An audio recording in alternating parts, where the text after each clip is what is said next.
Anytime now. What's up, comic book fans? Pete here from Comic Books Transformed, where me and my good friend Brian over there discuss comics that have been adapted into movies and streaming shows. One of our very favorite streaming shows is Fallout. We are in season 2, episode 4, and Brian, we finally saw a fucking Deathclaw. Yes, it was awesome. Yeah, it was so awesome. We got to see Deathclaw twice. Yeah, and it's funny. The first one actually, because they didn't show a full view of the first one, but it actually looked like practical effects. The second one was clearly CGI, but right. I was kind of wondering what you thought about that. I think that the way the Deathclaw looked, it was pretty much exactly how I imagined it would look. Like there wasn't any kind of variation. Do you think the first one was practical effects or CG? Is what I was asking. I don't know. I feel like the show probably just mainly does digital and wouldn't do practical effects. But I mean, I could the power armor is practical. The power armor is practical? Yeah. Okay, well maybe like because they just kind of just show it's like jaws and it's like hand, right? In the beginning. Yeah. So yeah, maybe that shit is fucking practical. And maybe like when it was behind the glass at the end and like when I opened the door at the end, maybe that shit was practical too. Yeah. Maybe. But when it stands up there, though, that's clearly CG. Yes, and he showed his big Deathclaw dick. That was amazing. Yeah. That was his Deathclaw. No. It's great to sort of like know just the limited amount of knowledge I have about Fallout and like see Deathclaws. I almost felt like Fallout Shelter was like reflecting the show. Because like one of the quests I went on had like I don't know how like 20 fucking Deathclaws in it.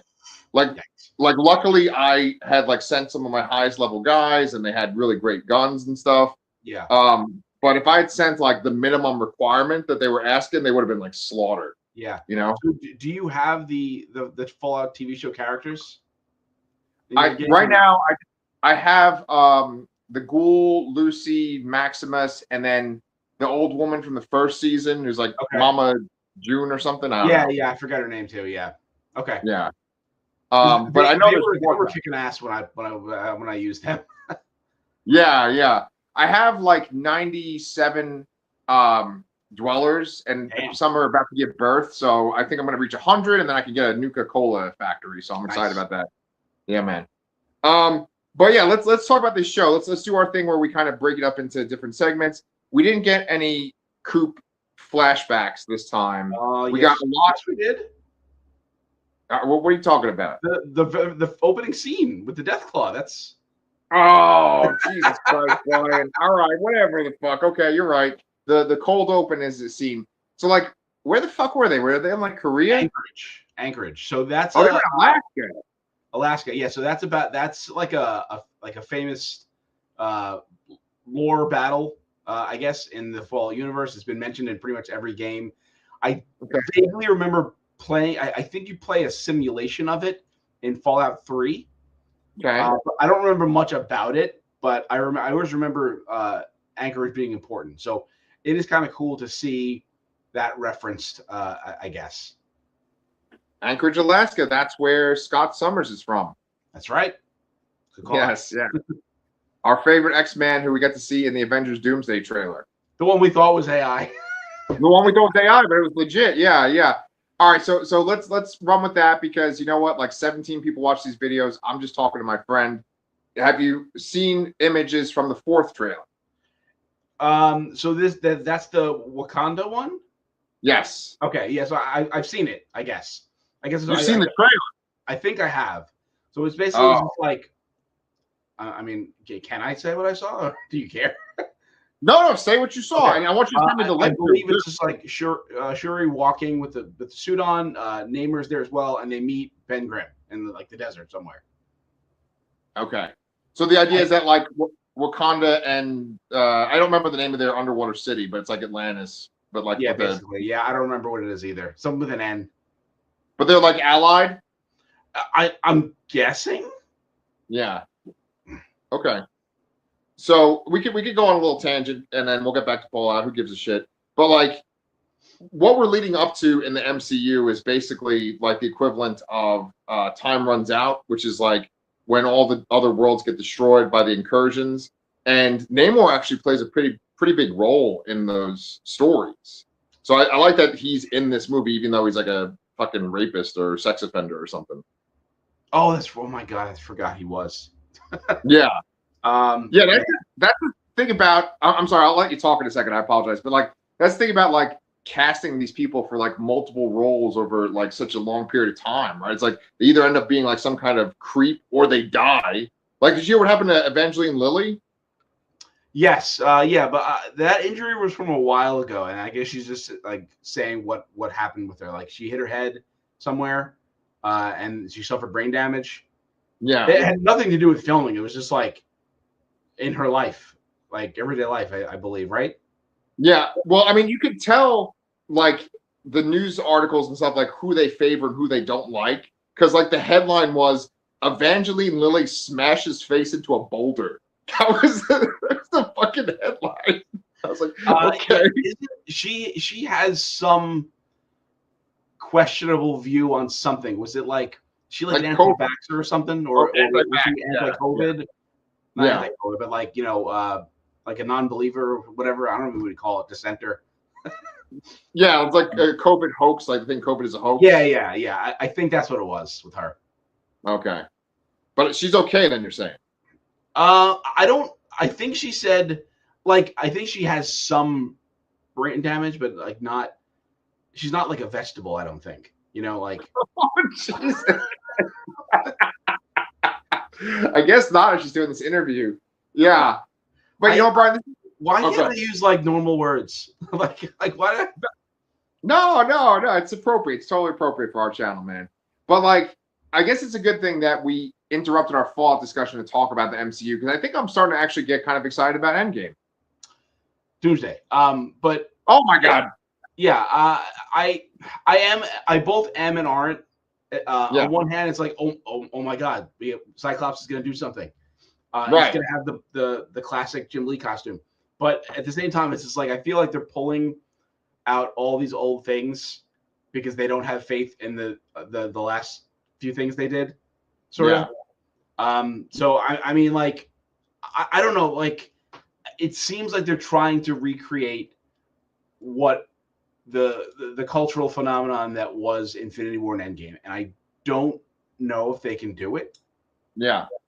And I don't know. It kind of reeks of desperation, I guess, is what I'm trying to say. That is 100% true. It does reek of desperation. One thing that you and I were having going in our little private chat was you were saying that you feel like when the X-Men meet the Avengers, it's going to be like when Peter Parker and Doctor Strange and Iron Man meet the Guardians of the Galaxy, like on that planet on Titan. And I feel like it's not going to be like that. I feel like the battle with the X-Men is going to be like the big third act battle that is kind of like the Wakanda battle. And then you know how the Wakanda battle almost has like an epilogue, and that's when Thanos shows up. I feel like that's what we're going to have, is like the X-Men and the Avengers like just wear each other down, and then we'll get something with Doctor Doom at the very end.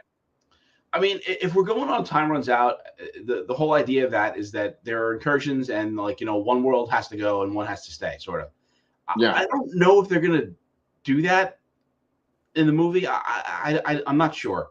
I feel like it is. Man, I'm not really sure actually at all. I have no idea what's gonna happen. I have not read any spoilers or anything like that. I'm trying to avoid that. I've mentioned before that I feel like I sort of ruined Deadpool and Wolverine for myself by basically knowing everything that happened. So I had nothing to surprise me. So that doesn't kind of rule out, trying to figure things out, fantasy booking and all that. Right. But I don't think this is going to be like Avengers versus X-Men. Right. I think this is going to be like a misunderstanding or something like that, and they're eventually going to band together as part of the culmination of this here. I'm also curious if those characters go into the next movie or not. Right. Like if what you're saying is true, does only one of these universes survive? Sort of. I don't know.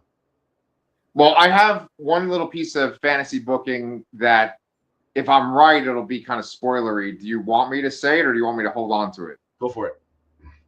Well, I feel like what's going to happen is Doctor Doom is going to use the Avengers to fight the X-Men.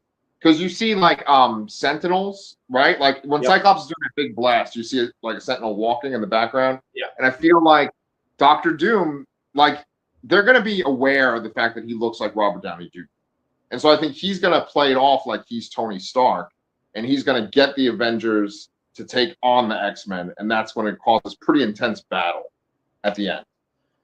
But that kind of gives away. I mean, they've already given away that he is Doctor Doom, Right. So that's kind of like the audience knows too much. Yeah. Of thing. I don't know. I'm really curious how they're using Robert Downey Jr. As Doctor Doom when he was previously Iron Man.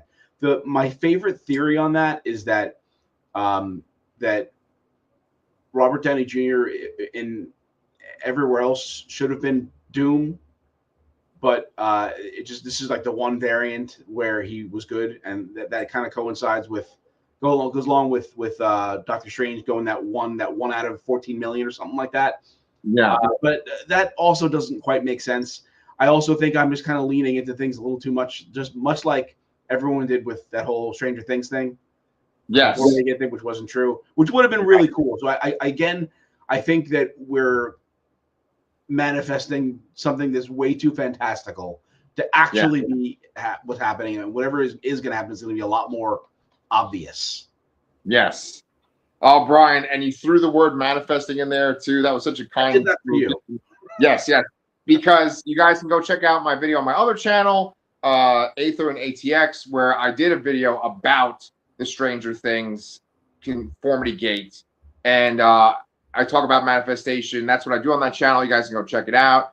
I did a little bit of fantasy booking, but in this case, it was about reality, And so, but what we should do though is we should bring it back to Fallout. Yes, we should. And, I forgot we were talking about it. Right. That's a good thing though.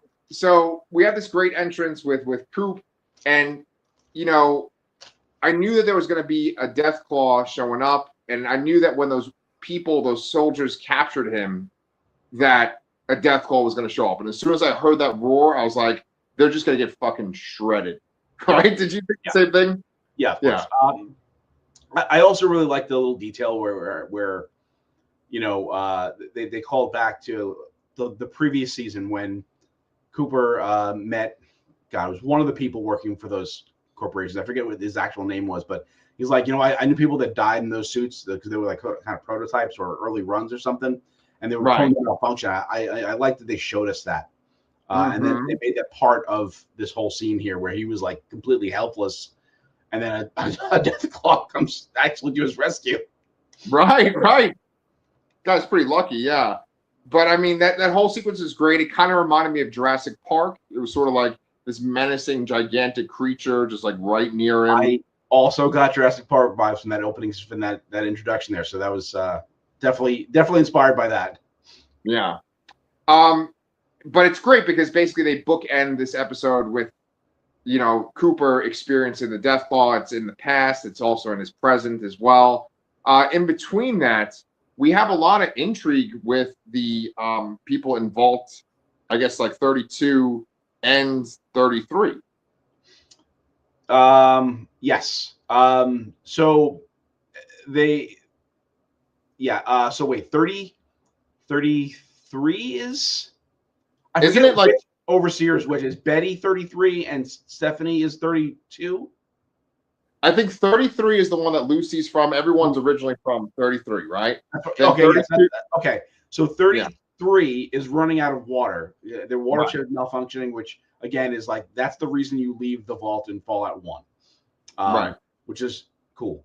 And then 32 does have water, and they want it. So they have an overseer meeting, which they're not supposed to do unless there's the tri-annual whatever exchange, swap meet, whatever trade. Right. And then but they both overseers mentioned the experiment, and we never really found out what the experiment was with these 3 vaults. Yeah. At least I don't think we did. we No, I just don't think forgetting so. it completely. No, I don't think you're missing it. I don't think it's been revealed yet. Yeah, but it was interesting to see Stephanie be so much more hostile. I know Yep. that in the last time we saw her, which I guess was episode 1 or 2, I don't remember. She was on like the overseer computer, and she was locked out of something, I believe, and she Right. requested something from Hank's room. Right. And I'm guessing that maybe has a password or something, some kind of like key, some access key. Right. So I'm kind of curious what they're going to do with these characters, honestly, because it seems like the 3 main characters of the show are Lucy the Ghoul and Maximus, and obviously Lucy and the Ghoul are traveling together to go find Hank, and Maximus is dealing with the whole Brotherhood Civil War thing. But how do these characters play in? How does Norm and the Vault 31 people play? Like, how do they fit into the big picture here?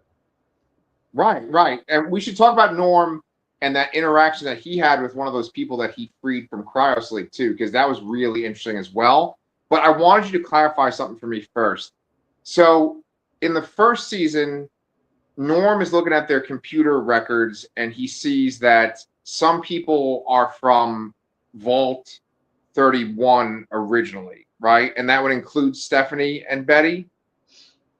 I guess so. Yeah, because I think they were the idea between. I think the idea with 31 is they were swapping in and out people that were like high-ranking Vault Tech people or Right. buds or whatever, and they were just to come out in and out regularly. I don't know how they would conceal that necessarily. Just to kind of oversee what was going on in the with what the experiment was, I guess. Right. And so, with that being the case, the implication is that Betty and Stephanie are kind of like more sinister, and they're connected to the whole thing that Colin McLaughlin, Hank McClane, is a part of. Potentially, yes. And then there's that extra layer with Stephanie, with her husband finding that the wallet underneath the dresser drawer, saying that she's from Canada. Yeah. Is that guy like her husband at this point, or no? I guess so. I mean, he's really just a glorified nanny and boy toy, I guess. Yeah. So I don't know if they what have wedding ceremonies in the apocalypse. That's true. That's true. Well, so is the implication that she's from Canada? Does that mean anything? Like, does that mean like she's a traitor? Like, what like? Yeah, I don't know. Maybe they. I'm assuming there's something I'm missing with that. I probably should have did some research on that. I don't remember Canada being necessarily bad, but maybe based on the fact that China was invading Alaska, maybe they. I don't remember who won that war. I guess the U.S. did, but maybe like Canada gets taken over by communists, and that's kind of like that kind of a scare. Yeah, you mean like the fucking real world that we're living in right at this moment? Yeah.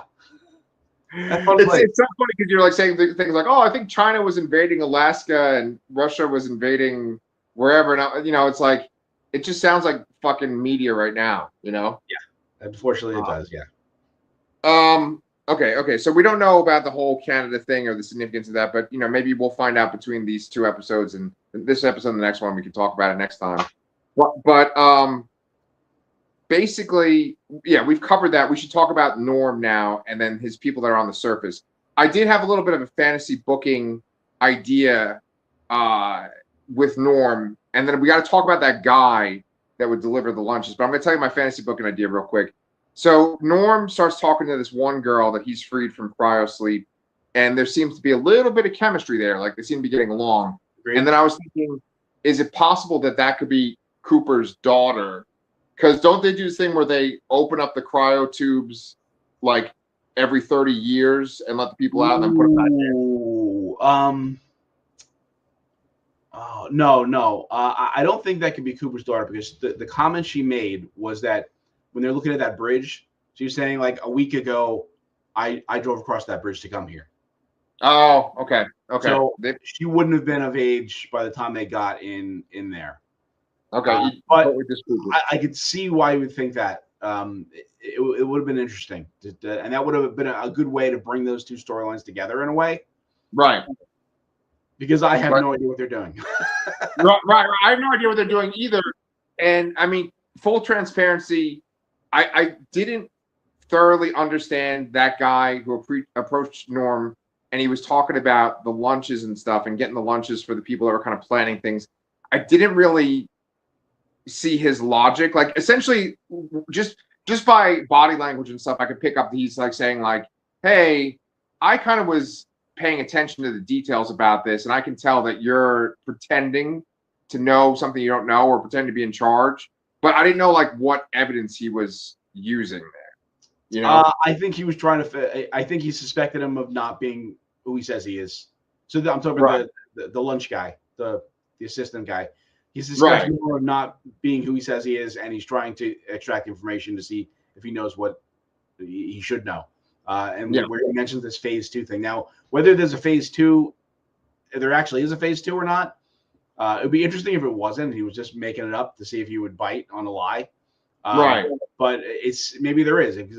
Again, we don't know what the experiment was with these 3 vaults necessarily. So it could be a real thing. And maybe again, that plays into what is going to happen with this storyline and how it intertwines with, I'm assuming, Lucy and the Ghoul and Hank and what he's doing in Vegas. Right, with the chips. Yeah. No, I know that scene. That's actually the first scene chronologically. It happened before we were talking about with Betty and Stephanie. It happened before that scene, and I believe it happened before the scene with the guy from Severance and Betty as well. I'm sorry, Severance guy and Stephanie. Wait, what are you saying happened with them? So basically, there's multiple scenes with Stephanie. One is where she is interacting with Betty, and the Severance guy is listening in. Yes. That's when they're having that meeting and they're not supposed to, and he calls her out on it. Right. Then the next sequence with her, he goes to her quarters, and he's like, "I need to file a complaint, or I need to point out that someone was doing something wrong, and it was you." And I thought she was going to just straight up kill him right there. I thought so. Right. And so what I'm saying to you is that I believe in that episode, the way it works is there's the scene with Norm and that guy questioning him. Then there's the scene with Betty talking to Stephanie. Then there's the Severance guy talking to Stephanie. And it's like with the people that are in the vault, they always have this sort of like clueless, almost like childlike innocence. But in this episode, I felt like there was a lot of like, we're seeing the sinister side of them. Well, I think we're only seeing the sinister sides of the 2 overseers, and less so in the sense of Betty, because I think she is ultimately trying to survive. I mean, although Stephanie is the one that says it's about survival, so I don't know. Definitely something going on with Stephanie. Betty definitely also knows something, but may not be as evil as the other side. Everybody else just seems like completely clueless, really, though. Right, but see, that's why I fucking love this show so much, right? Like, I was watching the show, and I'm like, shit, we're a season and a half into the show, and I already feel like this is much more complicated. I care about the characters more than I did for all 5 seasons of Stranger Things, which me and Danny covered on my other channel, The Lastercast, right? And, like, you were talking about how they both said it's about survival in their own ways. But that's the interesting thing about this show, because for some of the characters, survival means you do what's right and you take care of yourself. Then other people, so that's like Lucy and maybe Betty. Then you have like the Ghoul, who's like, it's a dog-eat-dog world. You survive any way you can. Who cares what happens to other people? Then you have these sort of like vault tech people where they're like, survival means that you have to control other people for you to survive.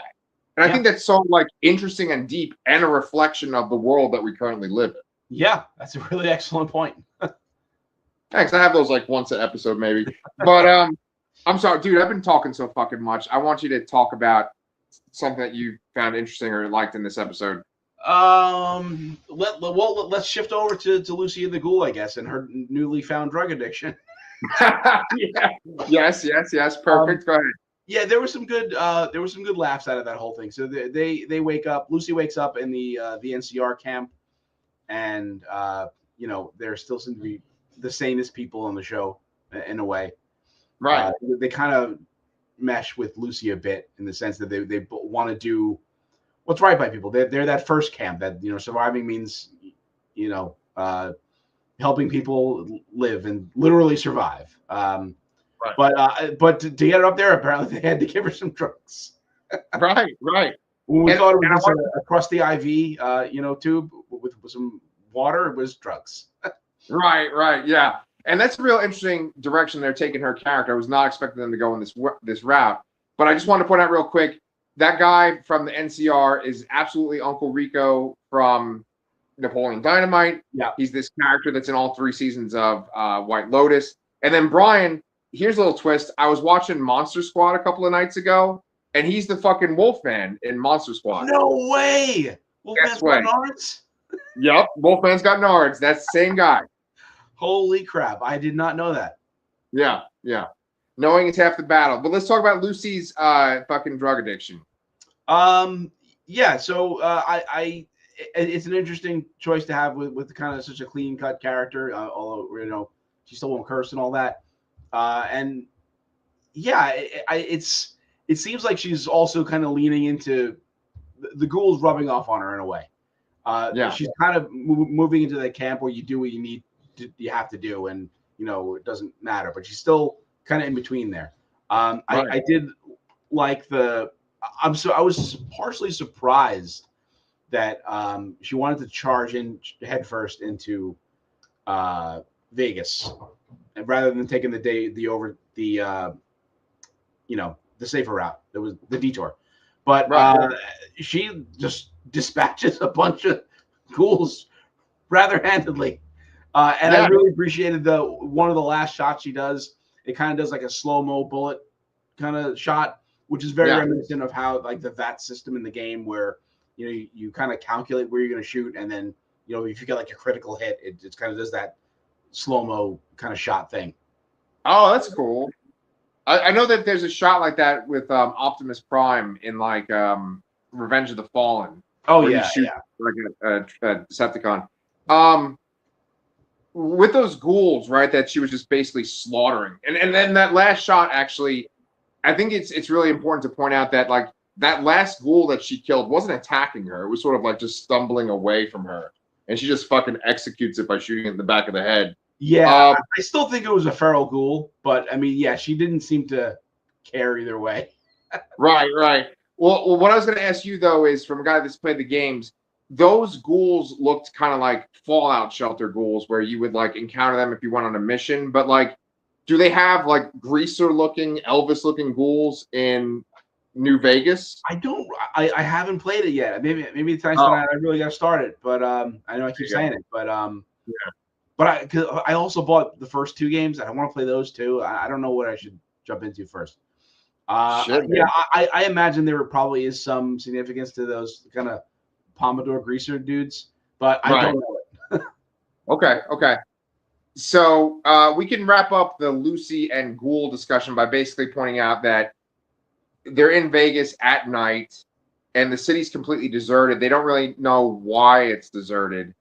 And then all of a sudden, they hear the deathcore roar. And I really loved Walton Goggins' face during this sequence. Like, he really sold the fact that he's like, oh my God, the scariest thing I've fucking seen in my life is like right in there, Yeah. They found the egg. He noticed there's radiation, and then you can see the fear in his eyes, and that's excellent acting. That you can tell that through all that prosthetic. Yeah, that guy's a fucking gem. And it was making me think, I know I've said this to you off camera, but like seeing the Ghoul always makes me wonder how they're going to make Jared Leto look as Skeletor, Yep. And like if he could look anywhere as good as Walton Goggins looks as the Ghoul, I think they're going to be set. And then a side note too, Brian, did you know that Tron Ares is available on Disney Plus now too? Yes, I saw that. I did see Tron Ares was available. I'm still kind of wondering where the hell that Masters of the Universe trailer is. Yeah, what the fuck? I know. The more time that passes that they haven't given to us, the less confident I am about it. Yep. Like they're just gonna dump it out and hope for the best and not worry about trying to actually market it. Yeah. I have the exact same. That's not a great sign. So no. And I was actually, I mean, here's another segue that no one but you and me are going to care about. But like Mike Bongiorno, who's the guy that's been saying, "Oh, the Masters Universe trailer is going to come out this week. Oh, it's coming out Thursday," and then it doesn't come out. He sent me a picture from, I guess, like maybe Target or something last night, and they had fucking Transformer Masters of the Universe figures. Oh yeah. So with a lot of these brands now that they seem to just be surviving on crossovers. So Masters of the Universe has crossed over with like everything. So they first started with Turtles. Was it Turtles? Yeah, Turtles was first. I believe they're doing Thundercats as well, and they have. So now they have characters dressed with Transformer armor. So the first wave was like Skeletor and Megatron, and then it was Man-at-Arms, Bumblebee, and now it's He-Man, Optimus Prime, and then it's Scareglow, Starscream, which looks awesome. And I might actually get that one, but these things are a little pricey. They're like $35. Oh, fuck that! It's like I'm like, maybe if I find it on clearance, I might pick one up, but I may have to get the Starscream because like I think because it almost like he has the cape, like the coronation almost. He does glow in the dark, and is it his wings turn into weapons or something, or his null rays turn into like axes or something? Something about it was like extra cool. I'm like, I might have to buy this. I mean, I might have to buy it too, because since Starscream's my favorite, and my kids could just not get a meal in one time in a week. It's all good. Yeah. All right, well, let's. I totally fucking forgot about all of the Brotherhood of Steel shit. Oh yeah, and actually, speaking of meals, we should plug Dave's Hot Chickens. Plug. We're not sponsored in any way, but I was randomly looking at. There's a place called Dave's Hot Chicken that's right behind where my son practices, and I go there all the time. And I just happen to want to order there, and I'm like, wait a minute, there's a Fallout meal. Yeah. So that's like an adult Happy Meal, and really the only thing is they give you this little stim pack thing, which is a little syringe to like put sauce on your chicken, which is kind of stupid. But I'm like, I have to have it, so I went and bought it, and it's kind of awesome. Oh my God! It's just a little stim pack thing, and it's cool. We're not sponsored, but if you want to sponsor us, Dave's Hot Chicken, I'll take free coupons or something, whatever. Fuck yeah! I got to see if there's any in Texas. I guarantee there are none. Yeah, but I will. But honestly, though, it is actually really good. It looked fucking good in that video you shared with me. Yeah. The guy just fucking squirting the white stuff. Whatever. Okay. Anyway, let's do the fucking Brotherhood of Steel though. That fucking ghoul guy that used to be a Brotherhood of Steel member, when they have him wear the power armor and pretend to be Kumail Nanjiani, Xander, that was like so fucking funny. Yeah, I was laughing pretty good when he's standing in the lunchroom and he thinks he's talking to himself. He's really broadcasting out to everybody. Right. And he's like, oh, I think I'm having a panic attack, and and like the guy from the X-Files and that woman from the other faction. It's funny because the kind of world that they live in, the guy from the X-Files didn't even know what a panic attack was. Yeah. You know what I'm saying? It's like, oh, you just need to go walk it off, he says. And I felt like that was so on brand. You know? That's such like our parents' generation, sort of. Right. And that woman, I think, stabs him like right in the fucking like mouth. Jaw, right? Yeah, like right through his cheek there. Like you saw it kind of like come through the opening in his mouth. Yeah. Did you think that Maximus was going to kill Quintus is the guy's name? Quintus, yeah. I did believe it for a second, but at the same time, I'm like, what is the point? Like, how is that going to help? Right. And not that he's some force for good or anything like that. He would have the same reaction. He did have the same reaction that Xander did when he heard about the ghouls, the ghoul children, because that's to them they're abominations. But I don't know what his plan was other than after killing him, and he even says like I don't know, and that's why he hesitated. So I think that was a good probably the best way to resolve it in a way, story wise. Yeah. And now they're just running away. Right, but okay, but I was a little confused by this as well. What's the name of the squire who cut himself? I'm just gonna call them him because I think that's Oh, transgender. Dale? Dale. So Dane. right. So like Maximus and Dane seem to be working in unison during this kind of coup, and Dane goes and steals the source of like their renewable energy, like their endless Yeah, the supply of relic. energy. Yeah. So like what was their plan? Uh, they just don't want anyone to have it. Any of these Okay. factions to have it. They wanted to give it. They say, you're the only one with the sense to not use it for like evil, essentially. Yeah. The only one that seems like a stand-up guy, really. That's why they gave it to Maximus to just get out of there. Yeah. Yeah. I gotta tell you, man, every time I fucking see their airships in the sky, I get a little bit like sexually aroused. I think that they just look fucking awesome.